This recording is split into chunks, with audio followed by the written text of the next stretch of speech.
So, to pick up where I left off last time about the decline in biodiversity, animal populations throughout the world, there's this is from an article in the Guardian called "Animal Populations Experience Average Decline of Almost 70% since 1970," published on October the 12th. So there's this thing that they call the Living Planet Index, which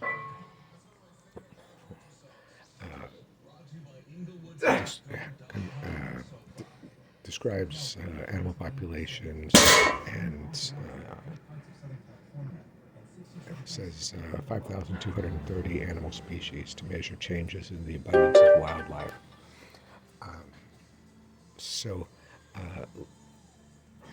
Latin America and the Caribbean, which Latin America includes the Amazon, has seen an average drop of 94% in the last 48 years. So I'm about to hit 50. So basically, in my lifetime, since like 1975, they've seen a drop of 94%. So it tells us that the worst declines are in Latin America, deforestation. So we've got Latin America and the Caribbean declining by 94%, Africa declining by 66%, Asia Pacific declining by 55%, North America declining by 20%, and Europe and Central Asia declining by 18%. This is probably because North America and Europe and Central Asia, it's probably been more than 50 years since they wiped out a lot of their large animal populations. With the Amazon, we know that a lot of it is because of raising animals for food. They're clear cutting forests to grow food to feed to livestock, and also cutting to graze cattle, which I guess is a pretty big business down there. And there's also people who have tried to stop it have run into considerable violence. Um,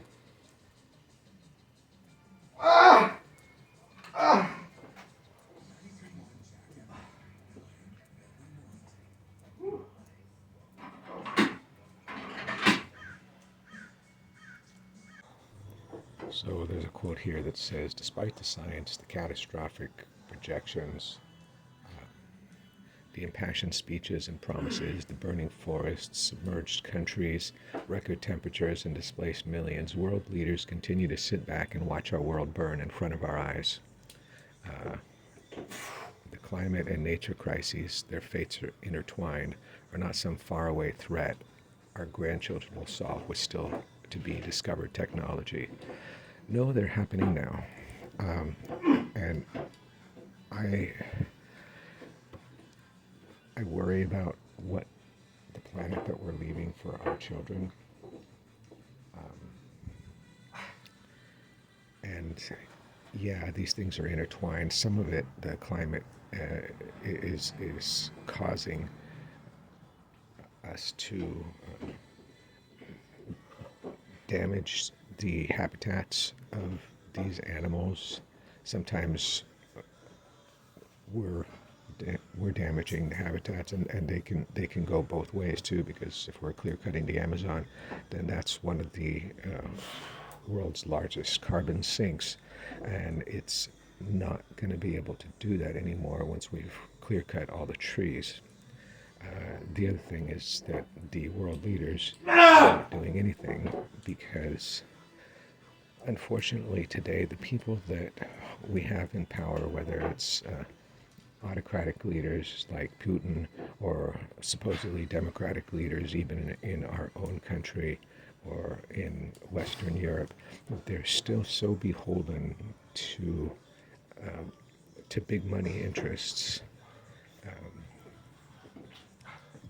they don't want to do anything.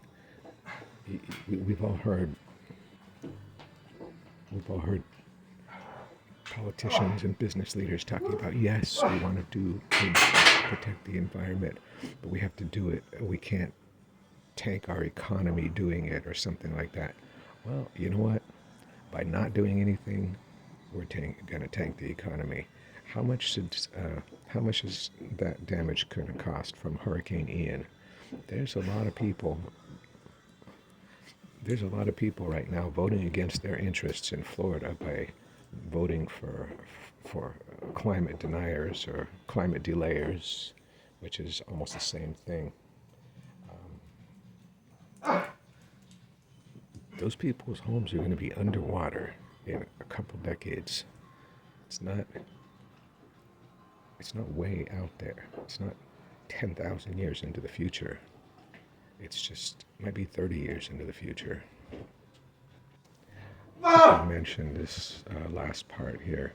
It says land use change is still the most important driver of biodiversity loss. Land use change, meaning like clearing forests, destroying habitats. They always try to end on a happy note, say it's not inevitable, but given human nature,